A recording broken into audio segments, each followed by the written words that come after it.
Delhi high court ने Bharatiya Janata party के नेता शाजिया इल्मी पर 25,000 रुपए का जुर्माना लगाया और शाजिया इल्मी पर यह जुर्माना इंडिया टुडे के पत्रकार राजदीप सरदेसाई के खिलाफ मानहानि के मुकदमे में तथ्यों को छुपाने के लिए लगाया गया। रिपोर्ट्स के मुताबिक शाजिया इल्मी ने इंडिया टुडे चैनल पर एक डिबेट शो छोड़ने के बाद रिकॉर्ड किए गए वीडियो के बारे में सोशल मीडिया पर राजदीप सरदेसाई की टिप्पणियों को लेकर अदालत में मुकदमा दायर किया था। इस पूरे विवाद की शुरुआत बीते 26 जुलाई को हुई, जब इंडिया टुडे के एक कार्यक्रम में शाजिया इल्मी बतौर मेहमान गई थी। ये शो अग्निवीर और सुरक्षा बलों के राजनीतिकरण पर थी और इस कार्यक्रम के दौरान राजदीप सरदेसाई और शाजिया इल्मी के बीच तीखी बहस हुई। शाजिया इल्मी शो छोड़कर हट गईं। ये शो शाजिया इल्मी के घर से ही रिकॉर्ड हो रहा था, यानी वो इस कार्यक्रम में शामिल थी लेकिन अपने ही घर से। इंडिया टुडे ग्रुप के चैनल के कैमरा पर्सन और कुछ क्रू उनके घर पर गए थे, जहां से वो उन्हें लाइव जोड़ रहे थे। इसके बाद 27 जुलाई को राजदीप ने सोशल मीडिया पर एक वीडियो अपलोड किया था, जिसपे शाजिया अपने घर पर मौजूद इंडिया टुडे के पत्रकार के साथ दुर्व्यवहार यानी गाली गलौज करती नजर आ रही थी। इस वीडियो को लेकर शाजिया इल्मी ने राजदीप सरदेसाई के खिलाफ दिल्ली हाई कोर्ट में मानहानि का केस दायर किया। इसके बाद अगस्त 2024 में अदालत ने राजदीप सरदेसाई को सोशल मीडिया से वीडियो हटाने के निर्देश दिए थे। कोर्ट ने इसे शाजिया इल्मी की निजता के अधिकार का उल्लंघन माना था। इसके बाद अब मुकदमे की सुनवाई के दौरान न्यायमूर्ति मनमीत प्रीतम सिंह अरोड़ा ने इस पूरे मामले में शाजिया इल्मी के इन आरोपों को खारिज कर दिया कि वीडियो पत्रकार ने उनकी गरिमा को ठेस पहुंचाई। अदालत ने इस आरोप को भी खारिज कर दिया कि वीडियो से छेड़छाड़ की गई थी। साथ ही कोर्ट ने शाजिया इल्मी से कहा कि वो जुर्माना राशि अदा करें, क्योंकि उन्होंने राजदीप से हुई बहस के 2 ट्वीट्स अदालत से छिपाए थे।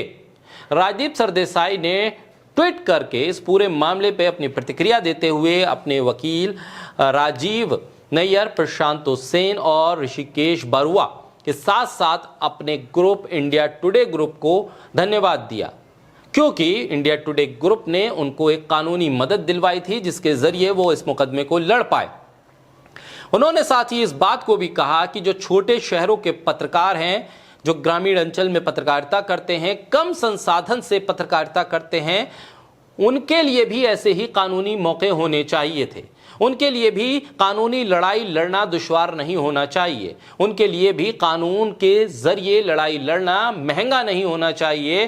कानून की इस लड़ाई में ऐसे पत्रकारों को भी अच्छी लीगल टीम मिलनी चाहिए, ऐसी सहायता, ठोस कानूनी सहायता मिलनी चाहिए, जो उन लोगों के लिए बिल्कुल भी आसान नहीं है, लेकिन राजदीप सरदेसाई जैसे पत्रकारों के लिए आसान है, क्योंकि उनका ग्रुप, उनका चैनल उनका साथ खड़ा नजर आता है और उनको एक अच्छी लीगल टीम मुहैया करवाता है। राजदीप सरदेसाई ने अपनी टीम, अपने वकीलों और अपने चैनल का धन्यवाद करते करते जिस बात का जिक्र किया है, वो एक बहस का मुद्दा जरूर बनना चाहिए, क्योंकि कई ऐसे मीडिया संस्थान हैं जो खुलकर पत्रकारिता करते हैं और पत्रकारिता के मानकों पर खरे उतरते हैं, लेकिन किसी कानूनी अड़चन में जब उनको फंसाया जाता है या कोई कानूनी अड़चन उनके सामने आती है, तो वो इस पूरे मामले को लीगल तौर पर लड़ने में असमर्थ हो जाते हैं, क्योंकि उनके पास ना तो पैसा होता है और ना ही कोई लीगल टीम होती है।